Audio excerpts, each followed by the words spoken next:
వీక్షకులందరికీ నమస్కారం.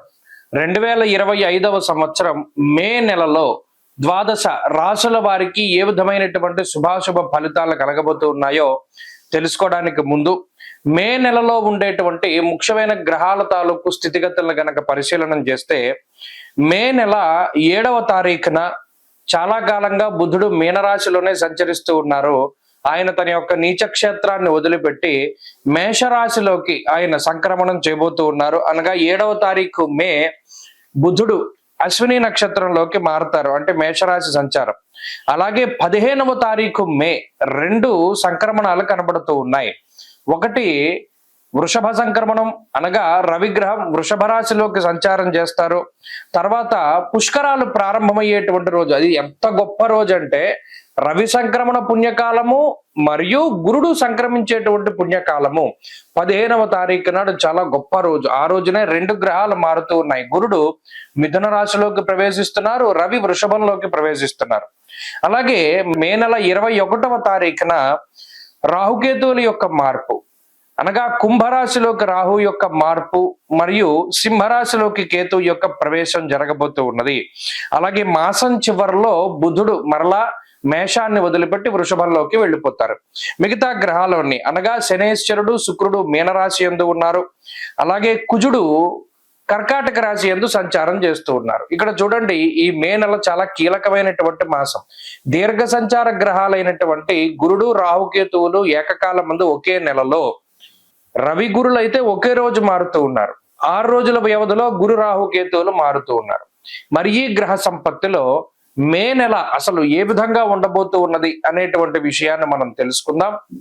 మకర రాశి వారికి మే నెల సాధారణమైనటువంటి ఫలితాలను సూచిస్తూ ఉన్నది.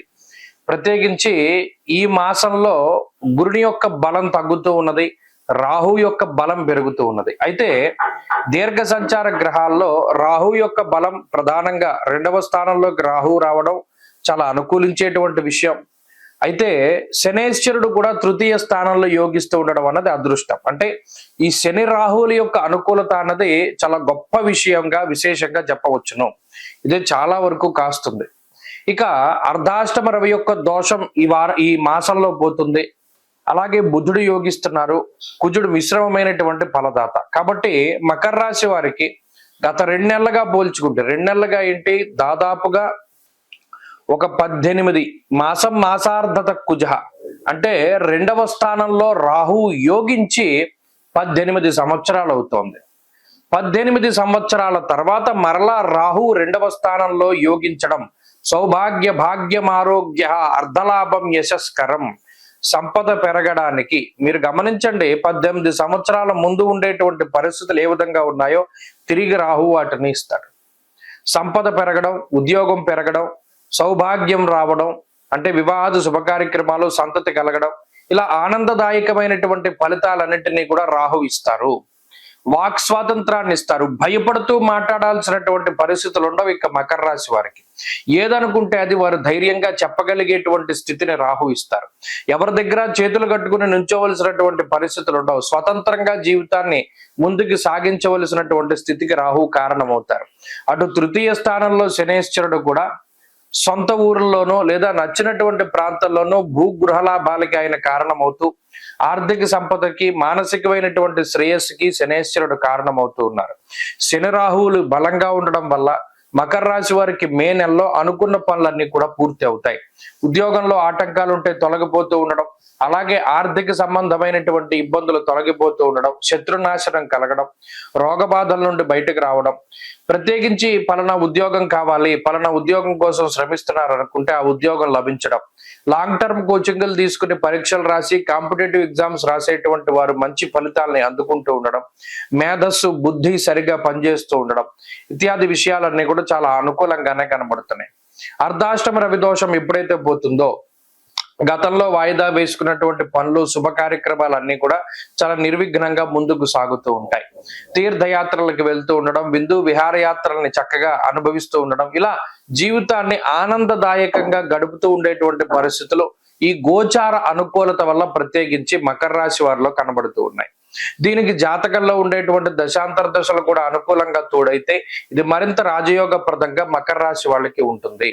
కాబట్టి అన్ని విధాలుగా కూడా అంటే ప్రత్యేకించి ఇంకా కొంతమంది అంటే విదేశాలకు వెళతాం, అక్కడ చదువుకుంటాం, ఉద్యోగం కోసం ప్రయత్నం చేస్తున్నాం అనేటువంటి మాటలు మాట్లాడుతుంటారు. వారికి గ్రహస్థితి అనుకూలంగా ఉంటుంది.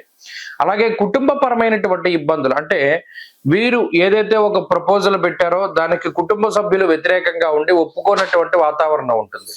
ఇప్పుడు ఈ గ్రహాల మార్పు ద్వారా మీరు కోరుకున్నదే మీ కుటుంబ సభ్యులు మీకు ఇవ్వడం, లేదా మీరు ఇష్టపడిందే మీకు దక్కడం, ఇటువంటివన్నీ కూడా జరుగుతూ ఉంటాయి. కాబట్టి అన్ని విధాలుగా కూడా అంటే మానసికంగా, శారీరకంగా ఇది చాలా అనుకూలమైనటువంటి సమయమే. మరింత అనుకూలమైనటువంటి ఫలితాలని మకర రాశి వారి ఈ మే నెలలో సాధించడానికి ఆంజనేయ స్వామి వారి యొక్క ఆరాధన క్రమం తప్పకుండా చేస్తూ ఉండాలి.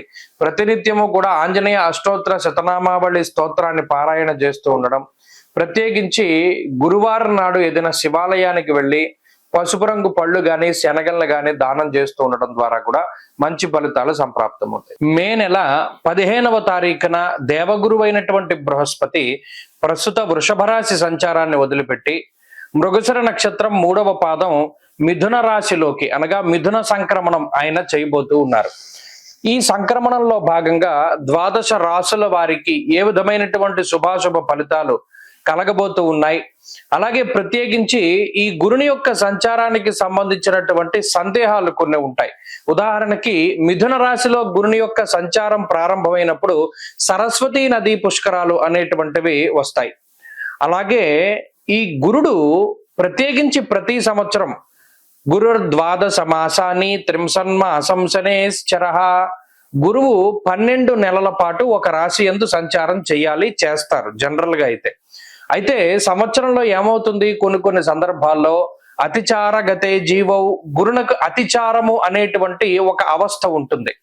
అలాగే వక్రత్వము అనేటువంటి మరొక అవస్థ కూడా ఉంటుంది. అంటే సాధారణంగా గురుడు ప్రతి సంవత్సరంలోనూ కూడా 2 రాశుల్లో సంచారాన్ని చేస్తారు.